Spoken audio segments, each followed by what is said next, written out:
Graça e paz a todos os irmãos, bom dia, feliz de estar aqui, poder trazer a mensagem nesta manhã.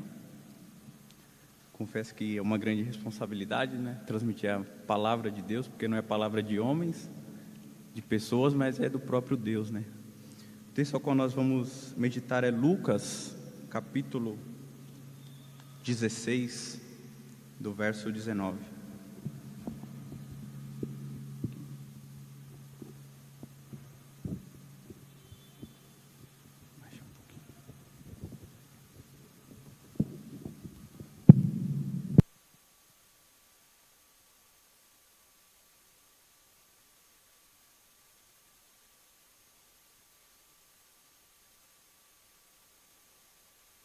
Lucas,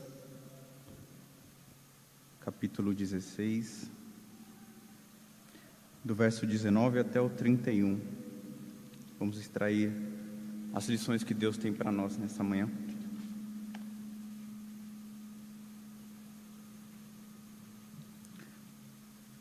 A palavra do Senhor nos diz assim: Ora, havia um homem rico, e vestia-se de púrpura e de linho finíssimo, e vivia todos os dias regalado e esplendidamente.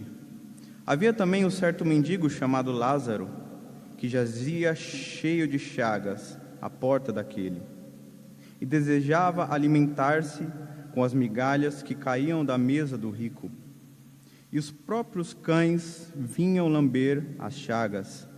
E aconteceu que o mendigo morreu e foi levado pelos anjos para o seio de Abraão. E morreu também o rico e foi sepultado. E no Hades ergueu os olhos, estando em tormento, e viu ao longe Abraão e Lázaro no seu seio. E clamando disse: Abraão, meu pai, tem misericórdia de mim, e manda a Lázaro que molhe a água à ponta do seu dedo, e me refresque a língua, porque estou atormentado nesta chama. Disse, porém, Abraão: Filho, lembra-te de que recebestes os teus bens em tua vida, e Lázaro somente males. Agora este é consolado, e tu atormentado. E além disso, está posto um grande abismo entre nós e vós, de sorte que os que quiserem passar daqui para vós não poderiam, nem tampouco os de lá passar para cá. E disse ele: Rogo-te, pois, ó Pai, que o mandes à casa de meu pai, pois tenho 5 irmãos, para que lhes dê testemunho, a fim de que não venham também para este lugar de tormento. Disse-lhe Abraão: Eles têm Moisés e os profetas, ouçam-nos. E disse ele: Não, Abraão, meu pai, mas se alguém dos mortos fosse ter com eles, arrepender-se-iam. Porém Abraão lhe disse: Se não ouvem nem Moisés e aos profetas, tampouco acreditarão ainda que algum dos mortos ressuscite.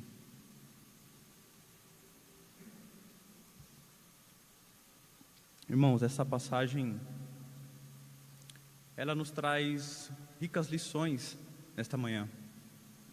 Primeiro, que Jesus, ele sempre teve o costume do seu ministério, da metade do seu ministério em diante, a pregar por meio de parábolas. E essas parábolas, elas nos trazem ricas lições. E essa parábola, ela nos traz um retrospecto do que nós fazemos em vida, impacta definitivamente na morte. Porém, o que acontece em morte não tem ligação mais com a vida. Então, Jesus, ele começa falando aqui sobre um rico. Se você acompanhar comigo aqui no verso 19, ele diz: Ora, havia um homem rico, e vestia-se de púrpura e de linho fino, e de linho finíssimo, e vivia todos os dias regalado e esplendidamente. Esse homem rico, ele poderia ser talvez alguns dos saduceus, ele poderia ser talvez algum materialista, filósofo da época, ou propriamente ele poderia ser um dos fariseus, que é o que nós entendemos ser o mais apropriado, porque Cristo, ele sempre rebatia e refutava os fariseus ali. E no contexto de Lucas, ele estava rebatendo com os fariseus no capítulo 15, se nós formos analisarmos. E esse homem, a Bíblia vai dizer que ele vestia-se de púrpura e linho finíssimo. Esse material, ele era um material que só a aristocracia, só quem tinha realmente dinheiro, só quem tinha um cargo alto, quem tinha uma posição elevada poderia ter, porque não era algo acessível a qualquer um. A Bíblia vai dizer também que ele vivia sempre cercado de luxos, riquezas, prazeres. Ele vivia sempre com pessoas ao seu lado. E o interessante é que o vivia aqui não quer dizer apenas bens materiais, mas quer dizer que ele vivia em alegria constante.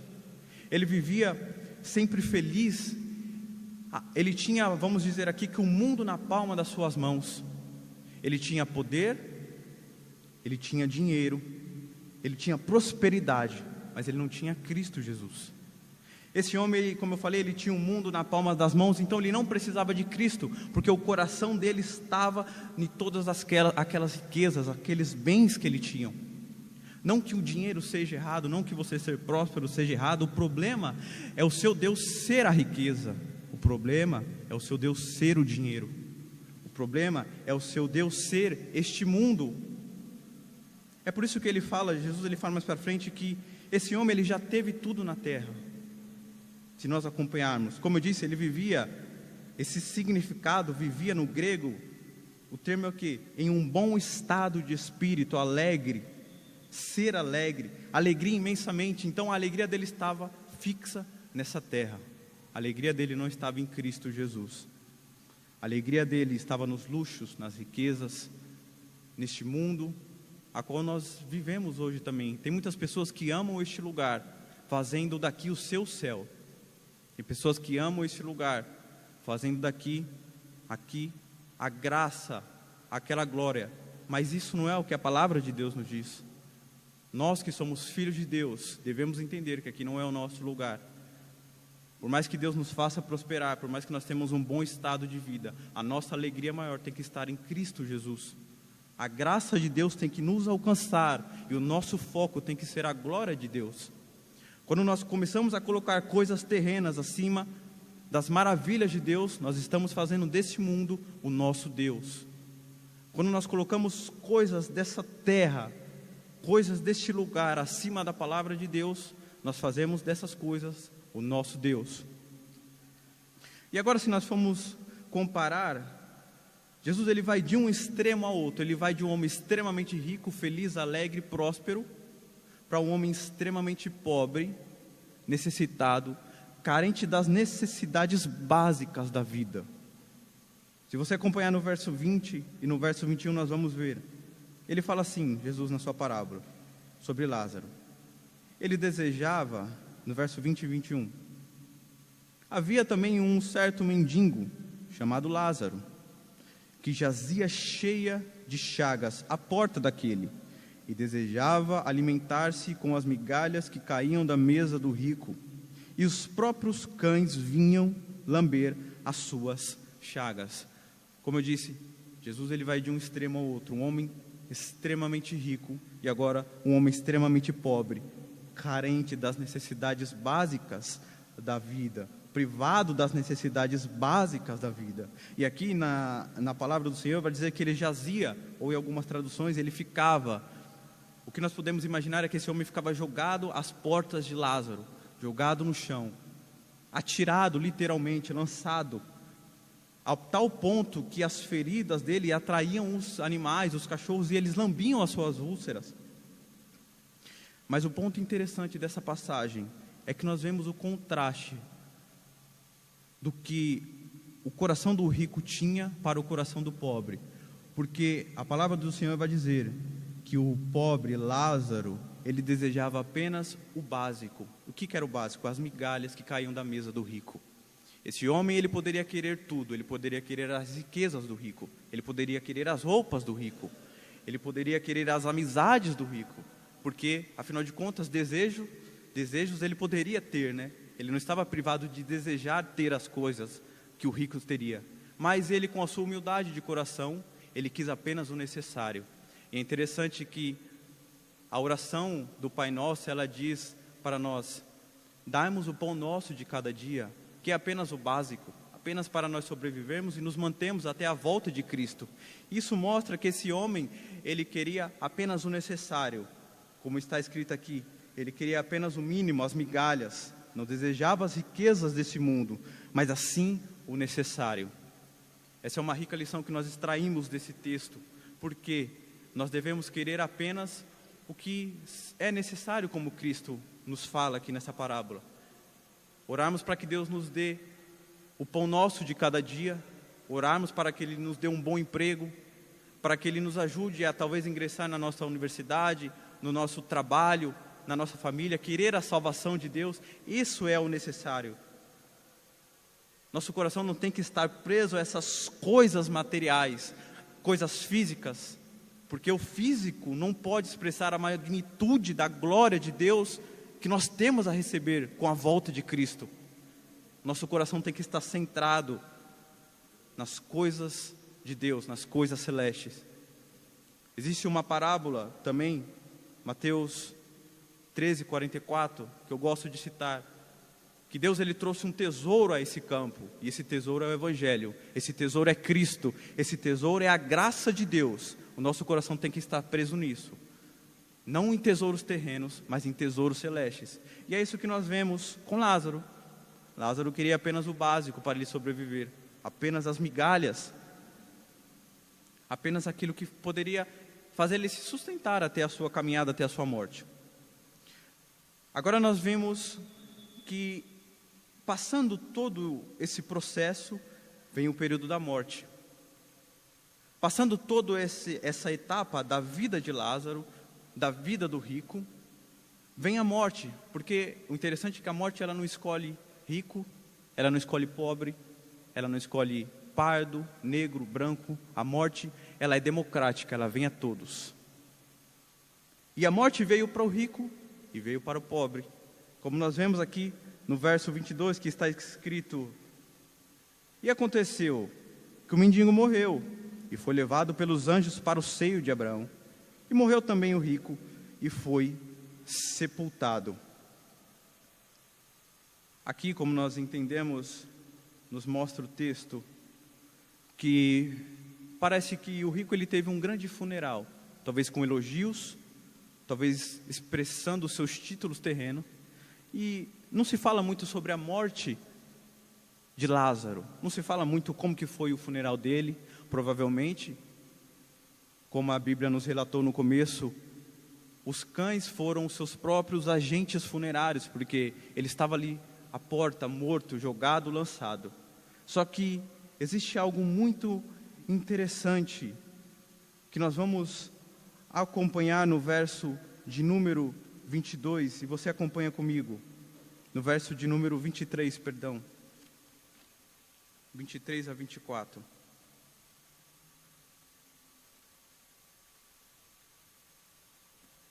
E no Hades, ergueu os olhos, e estando em tormento, viu de longe Abraão e Lázaro, no seu seio, e clamando lhe disse: Abraão, meu pai, tem misericórdia de mim, e manda Lázaro que molhe a água à ponta de seu dedo, e me refresque a língua, porque estou atormentado nestas chamas. Esse termo inferno, esse termo mundo dos mortos, na tradução do grego era conhecido, no hebraico, era conhecido como Sheol, que significava mundo dos mortos, e quando foi feita a tradução para a Septuaginta, foi traduzido como Hades, que significa também em grego mundo dos mortos, o mundo a qual aquele rico foi parar, o mundo a qual ele foi para aquele lugar pela vida que ele teve, pelo aquele momento que ele não buscou a Deus, ele teve o seu lugar, que foi o Hades. Só que agora nós vemos que mesmo no inferno, mesmo no Hades, ele ainda age com ironia, porque ele manda Lázaro trazer uma água, ele ainda quer dar ordens a Lázaro, mesmo estando no inferno. Mesmo sabendo que ali ele não tem condições, ele fala que molhe a ponta de seu dedo. Ele ainda quer dar ordens a Lázaro, que está no seio de Abraão, que está na glória eterna. Isso mostra que o inferno, ele é um lugar de tristeza, tormento eterno. Um lugar que nós não temos nem a graça salvadora de Deus, nem a graça comum de Deus. Existem muitas interpretações sobre o inferno. Existem muitas alegorias sobre o inferno. Mas eu acredito que a maior angústia do inferno é você não ter mais a presença de Deus. Nem só a presença salvadora, como a presença comum da graça que nós temos aqui hoje. Deus, ali é feito um cisma, e não tem mais acesso entre Deus e aqueles homens. Todas as piores espécies de homens estarão ali. Todos os piores homens da terra estarão ali, que não aceitaram a Cristo, que não creram em Cristo. O interessante é que o homem que mais falou de inferno na Bíblia foi o próprio Jesus Cristo. E esse é um termo muito delicado, porque muitas igrejas não se pregam mais sobre o inferno, não se pregam mais sobre o que acontece no pós-morte, não se pregam mais o que acontece depois da nossa morte. Como eu disse no começo, agora nós vemos que o que nós fazemos em vida impacta definitivamente na nossa morte. Porém, o que acontece na morte não tem efeito nessa vida. Existe um cisma, não tem mais acesso. E se você acompanhar comigo no verso 25 ao verso 26, nós vamos entender melhor isso. A palavra do Senhor nos diz assim: disse, porém, Abraão: filho, lembra-te de que recebestes os teus bens em tua vida, e Lázaro somente males, e agora este é consolado, e tu atormentado. E além disso, está posto um grande abismo entre nós e vós, de sorte que os que quiserem passar daqui para vós não poderiam, nem tampouco os de lá para cá. Jesus, ele nos mostra que não existe mais acesso após a morte. Existem muitas religiões que tentam trazer entidades mortas para esta vida. Existem muitas religiões que tentam fazer ressuscitar, talvez espiritismo ou algumas outras religiões, que tentam trazer os mortos, os seus entes queridos do passado. Mas isso nada mais é do que demônios, espíritos malignos, porque Jesus, ele deixa claro aqui que existe um grande abismo entre lá e cá, entre o inferno e esse mundo material. Não existe mais ligação dos mortos conosco aqui. Não existe mais passagem dos mundos dos mortos para os mundos dos vivos. É isso que Cristo, ele nos mostra. E aqui ele vai falar que esse rico, ele teve o seu pagamento. O que era o pagamento? A luxúria. Ele teve os bens dessa terra. Ele teve tudo o que ele queria, ele teve aqui neste mundo.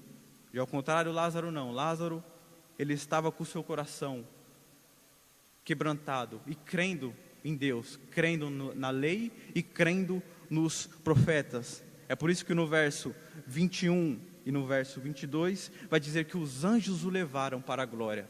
Este homem estava com Cristo agora no seio de Abraão, porque creu em Cristo.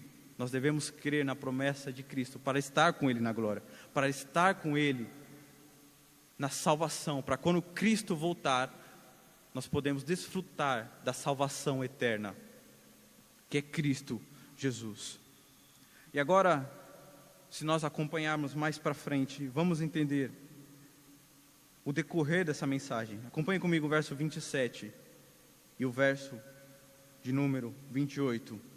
Disse ele: rogo-te, pois, ó Pai, que mandes à casa de meu pai, pois tenho 5 irmãos, para que lhes dê testemunho, a fim de que não venham também para este lugar de tormento. O rico, ele estava querendo que Lázaro fosse pregar o evangelho, pregar as boas novas para os familiares dele, para aqueles que ele ainda, parece que ele tinha ainda um apreço, para aqueles que parece que ele ainda o amava. Mas outra lição que nós conseguimos extrair desse texto, que é muito interessante, é que o que nós fazemos em vida é lembrado na eternidade, tanto no céu quanto no Hades, no inferno. Existem algumas doutrinas que dizem que após a morte, o que nós aprendemos, o que nós vivemos aqui é apagado. O que nós conhecemos, toda a nossa trajetória de vida, tanto de ímpios como de salvos, é esquecida. Mas não é isso que a palavra de Deus nos diz. Ela mostra claramente que o rico lembrava do passado, que o rico lembrava do que ele fez, para que ele saiba que a justiça de Deus foi feita sobre a vida dele.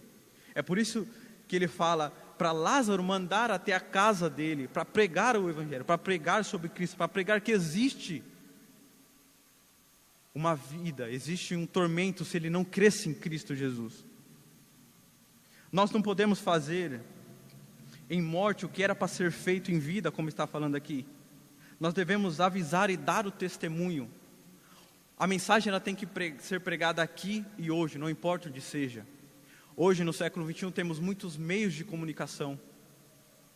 É interessante que a nossa irmã que fez os panfletinhos, a Ângela, ela fez os panfletinhos e eu vi que ali é uma forma de evangelizar e pregar a palavra, tanto que os meus já acabou já. Nós temos plataformas digitais para pregar o Evangelho. Não deixamos para pregar o Evangelho quando já não ter mais chance. Não deixamos para falar a palavra de Deus quando a morte já alcançar aqueles entes queridos. Devemos chamá-los para a graça. Devemos ser, como a Bíblia fala, atalaias do reino de Deus. Devemos ser como os discípulos de Cristo e expressar a glória de Deus que está por vir. Expressar o perigo. Expressar que se eles não crerem em Cristo, a condenação é certa. A condenação ela é nítida. Não deixar para ser como esse rico, esperar passar na pele para querer pregar a palavra de Deus. A palavra de Deus tem que ser expressa hoje. Não importa a maneira, não importa se é o convite para vir para a igreja, não importa se é por meio de pregações, por panfletos, pregações por evangelismo, pregações por vídeos na internet, pregações por lives como nós fazemos aqui. A mensagem de Deus tem que ser expressa e exposta. Eu costumo dizer que a vida ela é um pequeno fragmento da eternidade. Vivemos cerca de 70 a 80 anos para uma eternidade. Nós temos esse curto espaço de tempo para pregar o Evangelho de Cristo. O mundo existe há milhares de anos e nós vivemos poucos anos. Esse é o tempo, o curto espaço de tempo para você pregar a palavra de Deus. Faça do seu modo, do seu jeito. Tem pessoas que ainda não têm intrepidez de falar, mas só de você evangelizar com um panfleto, ali a mensagem de Deus já está sendo expressa. Só de você mandar um vídeo sobre a mensagem de Deus, ou compartilhando uma live da nossa própria igreja, ali a mensagem de Deus já está sendo expressa. Pregue a palavra de Deus para aqueles que você ama. Não espere como esse rico aqui, que nós acompanhamos no verso 27, que ele esperou a morte e está no inferno, para poder querer ensinar e pregar a palavra de Deus. Porque, como eu disse aqui, não existe mais ligação entre o mundo dos mortos e entre o mundo dos viventes. Não tem mais essa ligação, existe um cisma. A parábola ela nos deixa claro. O que nós fazemos em vida impacta em morte, mas o que acontece na morte não tem mais ligação com a vida que nós temos aqui. E agora, acompanhe comigo no verso 29, e é uma parte que eu acho muito interessante. Jesus ele fala aqui: e disse-lhe Abraão para o rico: eles têm Moisés e os profetas. Fique só aqui. E disse-lhe Abraão a eles. E disse-lhe Abraão: eles têm Moisés e os profetas. Essa parte é interessante, porque o motivo de Cristo ter falado isso, eles têm Moisés e os profetas, é mais ou menos assim: eles têm a palavra de Deus. Não adianta um homem sair do mundo dos mortos para pregar o Evangelho, porque a palavra de Deus já foi exposta. Na época de Cristo nós não tínhamos ainda o Novo Testamento, estava em desenvolvimento, mas nós tínhamos Moisés, como ele disse, que é a lei, e os profetas. Essa era, vamos dizer, que é a Bíblia dos Hebreus.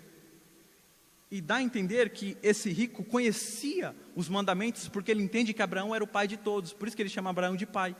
Ele sabia, ele entendia da lei, ele conhecia os profetas, ele só não dava o valor necessário, não cria na promessa de Deus. Então Jesus ele fala assim: vocês têm a lei, vocês têm os profetas, traduzindo para os dias de hoje, você tem a palavra de Deus. Não adianta ressuscitarem dos mortos, não adianta tipos de milagres, se não for expressa a mensagem da Bíblia, a mensagem do Evangelho. E isso fica mais claro no verso 30 e no verso 31. Acompanhe comigo, eu vou voltar desde o 29 até o 31. Ele diz assim: disse-lhe Abraão: eles têm Moisés e os profetas, ouçam-nos.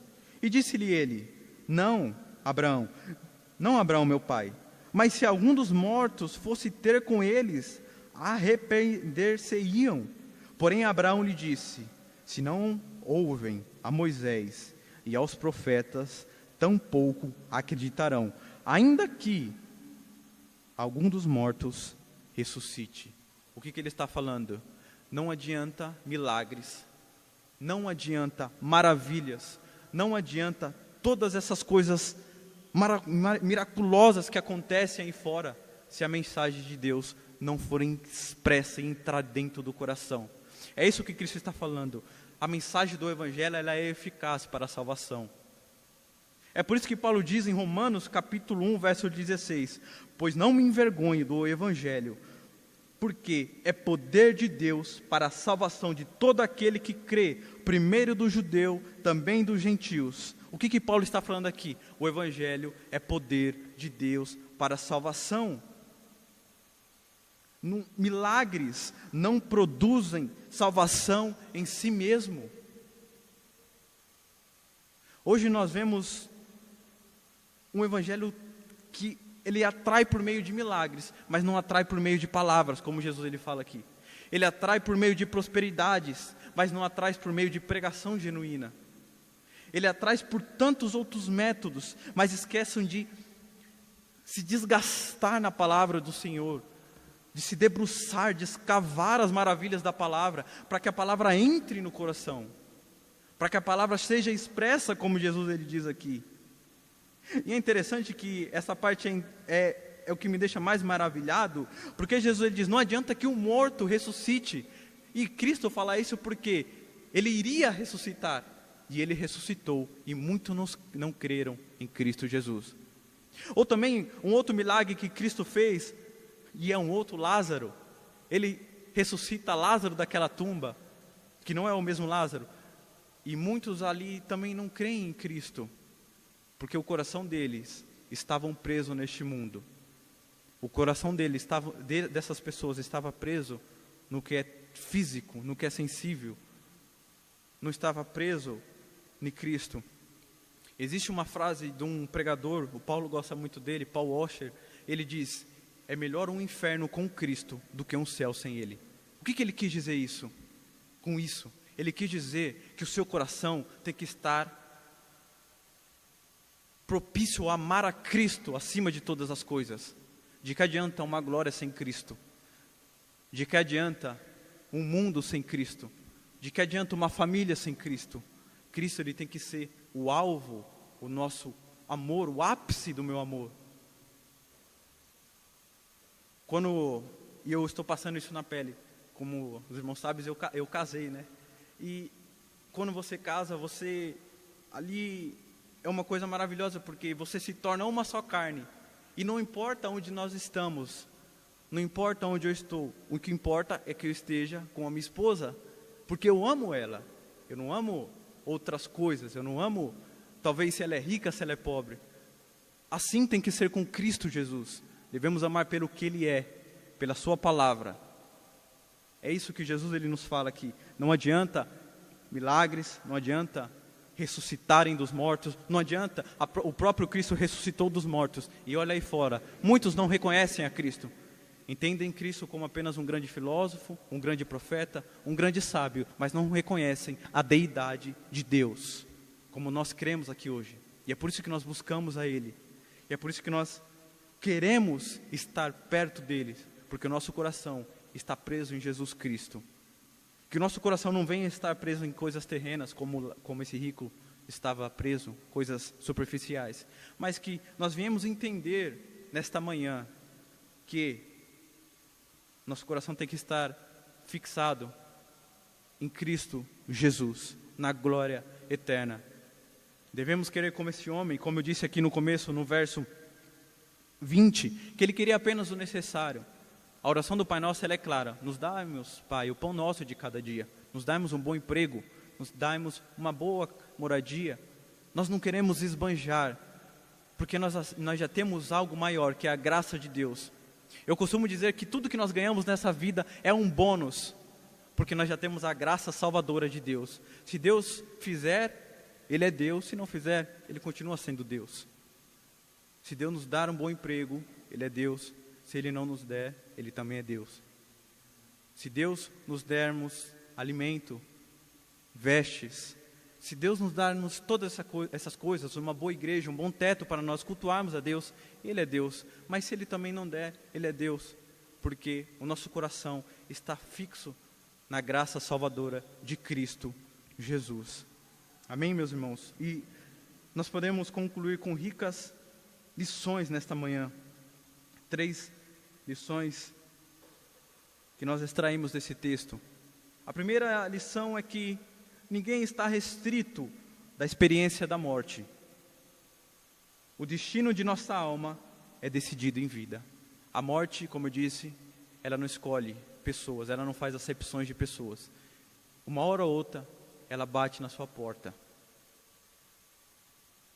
Segundo, nossa memória, como o texto ele nos mostra, ela subsiste no além, tanto para salvos quanto para condenados. Não existe essa ideia de aniquilacionismo do intelecto, da mente, não. Nós entendemos para saber o que nós fizemos aqui na terra. Terceiro, a salvação só vem por meio da palavra de Deus. Não existem métodos, não existem milagres, não existem outros tipos de coisas que salvam, a não ser a palavra de Deus. Como o verso de número 29 nos diz, que Cristo ele fala: vocês já têm Moisés e os profetas, vocês já têm a lei, vocês já têm os profetas. Traduzindo para hoje, você já tem o Novo Testamento, você já tem o Antigo Testamento. Isto é que salva, é a palavra de Deus. Amém, meus irmãos? Deus abençoe a todos.